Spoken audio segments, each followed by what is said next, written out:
Со векови се шепотеше дека телото на Александар не исчезнало, само било сокриено од времето. Летото кога почна приказната, во Александрија пристигна македонски археолог по име Никола Андреев. Не дојде со голема екипа, ниту со медиуми. Во рацете носеше пожолтен препис од ракопис најден во манастир кај Водоче, текст што зборуваше за кралот што не умре, туку беше положен да чека. Ракописот спомнуваше место под градот, таму каде што каменот зборува на јазик постар од Рим. Никола знаеше дека официјално гробот на Александар бил изгубен уште во доцната антика, но текстот опишуваше нешто друго. Таен пренос на оке од храм во храм, додека конечно не бил положен под град што ќе се вика по светлина. Александрија.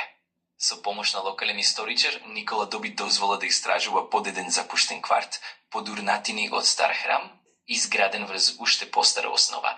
Првите денови беа тивки, разочарувачки, песок, скршени керамики, ништо повеќе, до ноќта кога земјата почна да одзвонува.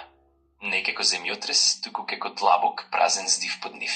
Кога ја тргна последната камена клоче, се отвори скалило, што водеше надолу во темнина што не мирисеше на мувла, туку на масло и метал.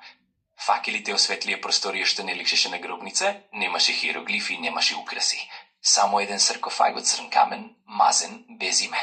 Но кога Никола се приближи, виде гравирани зборови на старогрески, едва и видливи. Тој што го држи светот, не смее да биде најден од оние што го заборавиле.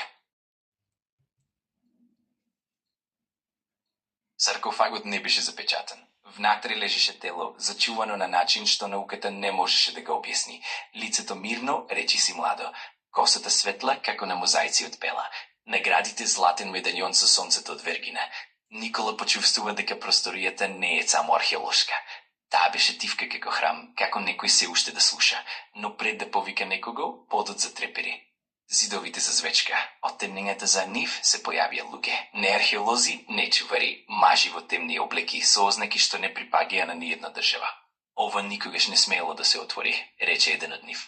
Светот не е подготвен. Следното утро локалните власти соопштија дека ископувањето било стопирано поради структурна нестабилност. Просторот беше затворен.